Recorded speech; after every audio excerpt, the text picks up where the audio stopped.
počeo sam trenirati košarku u Brotljeni Štitvka, u mom rodnom mjestu. S 8 godina me majka upisala. Trenirao sam 4-5 godina, onda mi je dosadila košarka i prešao sam nogomet. Nogomet sam igrao isto 4-5 godina, igrao sam dobro, stopera. Ali eto, kad sam bio 8. razred, naglo sam izrastao do 2 metra i 5 centimetara, da stavno nisam mogao više igrati nogomet.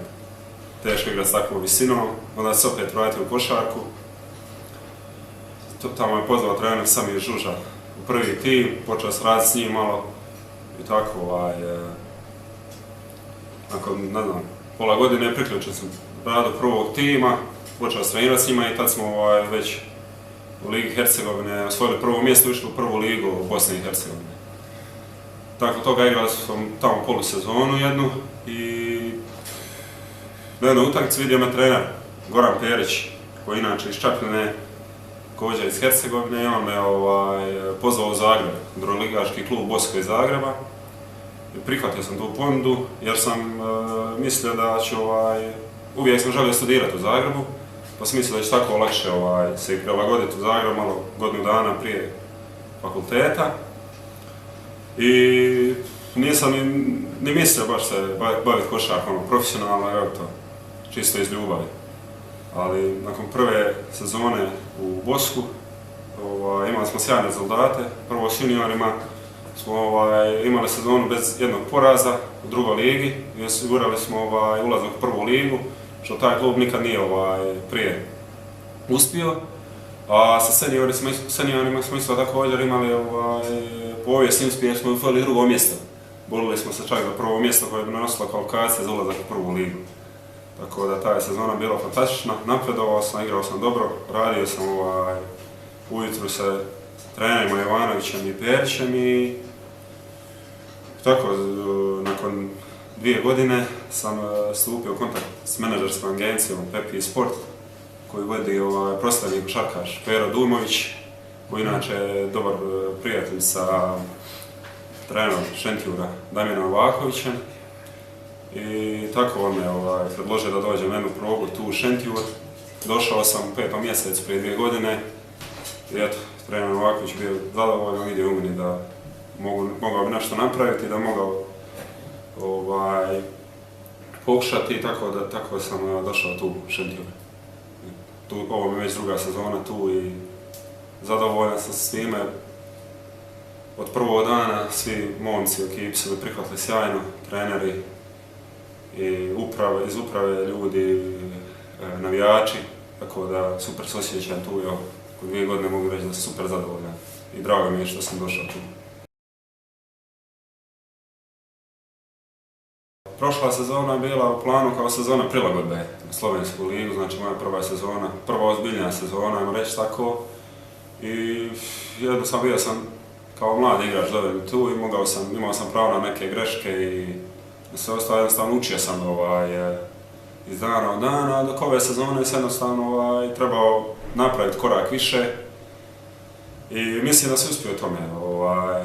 Mislim da je jedan od glavnih razloga to što je, kako je trener Novaković zamislio taj rad sa mnom, da se to jednostavno ispunilo tako kako on zamislio. Ta prva sezona je prošla i učio sam iz dana od dana, u drugu sezonu sam postavljen da igram 10 minuta više, znači da jednostavno postavljam nositelja ekipe.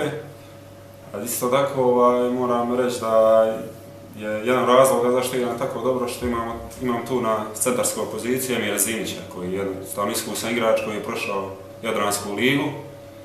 Jednostavno kod njeg trenirate 4 dana, 5 dana u tjednu, 5 treninga, gurate s njim, igrač koji je teži od mene 120 kg, koji je veći 10 cm, onda dođete na utakmicu u subotu protiv centara koji su manji i slabiji od njega, onda jednostavno morate igrati dobro. Tako da to je jedan razlog zašto sam dobro proigrao i ne znam. Mislim da ta sezona je stvarno za mene vrlo dobra, kao i za cijeli tim. Mislim da smo stvarili sve ciljeve i da i uprava i navijači i ljudi u klubu mogu biti zadovoljni.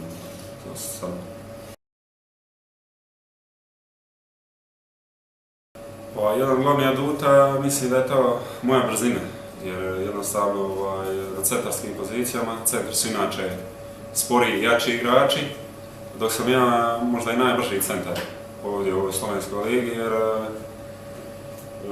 nemam baš dovoljno kila i onda moram na tu brzinu dobivati te svoje poene, te svoje prednosti. A isto tako imam dobar šut s pole distance, znači s vanjskih pozicija mogu pogoditi, tako da to su dvije stvari koje, mislim, moje prednosti u igri.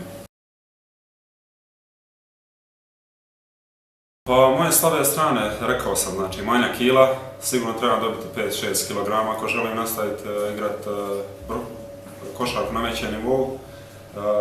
Moram ispravljati također greške koje imam, na primjer, leđna tehnika, to moram poboljšati, a mislim da će to doći s tom kilažom gdje se mogu gurati sa jačim centrima. Prije prošle sezone sam imao problema sa zicerima, strašno, ali cijelo ljeto sam radio na tome, evo, ispravio sam to ove sezone, mislim da nisam čak imao ni 1-2 možda promašenih zicera, tako da.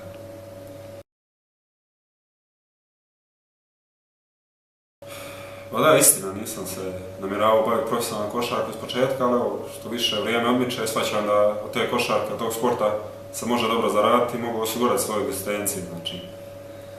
Gdje se vidim za par godina, ne znam, vidim se negdje u Jadranskoj ligi, volio bi se okušati u nekom klubu iz Jadranske lige, iz Hrvatske, Slovenije, ne znam, jer mislim, moguće je ostati još jednu sezonu u Šentjuru, tu mi je dobro. Super je tu ako bude mogućnosti, ako bude prilike da ostanem tu, zašto ne, ali za par godina stvarno volio bi se okušati na jednom višem nivou. Jer mislim da mogu to, mislim da mogu još puno napredovati, naravno s puno rada, puno mukotrpnih treninga i utakmica i svega ostalo, mislim da se može doći do toga.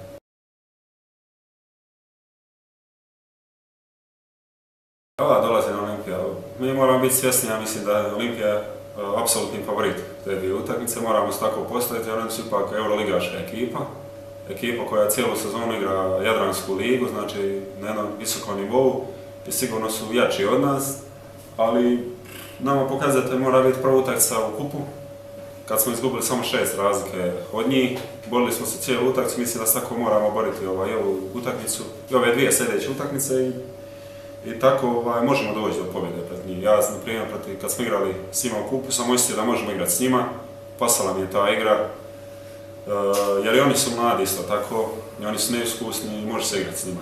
Isto tako nam pokazatelj može biti utakmica odigrao Maribor protiv njih u Stožicama prije tjedan dana.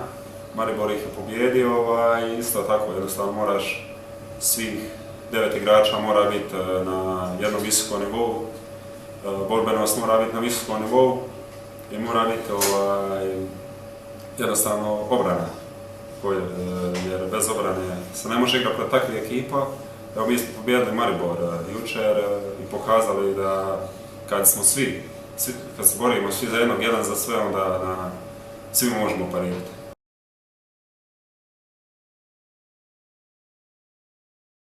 Tako je, događanje su utakmica neki blackouti u kojima po 4-5 minuta jednostavno ne možemo braniti ništa, u napadu isto loše igramo. Ne znam zašto je to tako, ali moguće da je to jedno neiskustvo, jer mlada smo ekipa, još svi učimo, ali ako želimo igrati, kažem, s Olimpijom, moramo to ispraviti, moramo to svesti na minimum, možda minuta, dvije da se dogodi, ok, ali više ne. S takvim ekipama, ako se dogodi blackout 4 minute, nisi se ne okrenuo, niti naprave razliku od 20 poena prednosti, kao što se dogodilo protiv Krke, gdje smo se dobro držali prvo poluvrijeme i u trećoj četvrtini, sredini treće četvrtine se dogodio taj blackout i Krka je otišla na 20 razlike i poslije jednostavno ne možeš igrati s njima, oni su priveli utakmicu u kraju.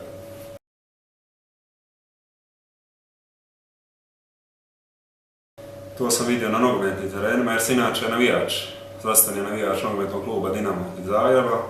Išao sam po gostovanjima diljem Hrvatske i jednostavno cijelu utakmicu bodriš, gubiš glasice za taj klub i normalno je da na kraju utakmice igrači se dođu zahvaliti navijačima za takvu jednu potporu. tako isto pokušavam primijeniti tu i mislim da je ljudima drago kad cijela ekipa poslije utakmice napravi krug oko gledališta, dadne svima ruku, pozdravi se sa svima, mislim da je to ok, jer ti ljudi dolaze na utakmice, navijaju za nas, odvajaju svoje vrijeme koje dolaze i jednostavno drago mi je pozdrav navijača, mislim da imamo sjajne navijače. Šentjur u Sloveniji mislim da nemaju takvih navijača kao što je Šentjur, kao što su šentjurski, a i dalje. Mislim da teško možete naći ovakve navijače.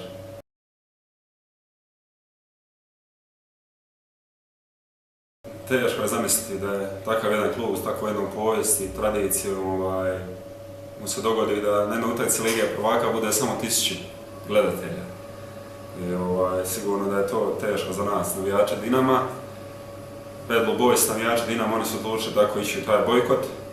Uprave kluba jer se ne slažu sa time što oni rade i mislim da su u pravu, jer neki ljudi moraju otići jednostavno, već su predugo tamo, napravili su previše pogrešaka da bi vodili takav jedan klub, jer Dinamo je sportski ponos Zagreba, cijele Hrvatske i jednostavno ne možete se igrati s takvim klubom, s takvom tradicijom. Ne znam, daj Bože da se to što prije riješi, da ponovo bude pun Maksimir i pun stadion i onda idem i ja na utakmicu. Oduvijek sam želio studirati agronomiju, znači moj otac, moji roditelji imaju vinograde, znači ja dolazim inače iz Brotnja koje je poznato po dobrim vinima i oduvijek mi je bila želja tako spojiti to, ajmo reći, to očevo imanje, možda i proširiti i napraviti neku vinariju, ne znam, nije nešto tim mojim fakultetom i tako da se oduvijek želio to i u Zagrebu sam upisao taj fakultet, trenutno sam na 2. godini. Ove godine sam zamrznuo godinu zato što jednostavno ne mogu stići, predaleko je Šentjur Zagreb. Ali sigurno ću nastaviti fakultet, neću odustati od njega i nadam se da ću završiti. Oduvijek sam komentirao tako, kao mali još, super mi je bilo to biti komentator. I ovako prije utakmica volim napovaliti su igrače, motivirati u slačionci, ne znam ako igram protiv nekog protivnika, onda obožavam Draguš Josića, hrvatskog komentatora, pa mogu jedan komentar.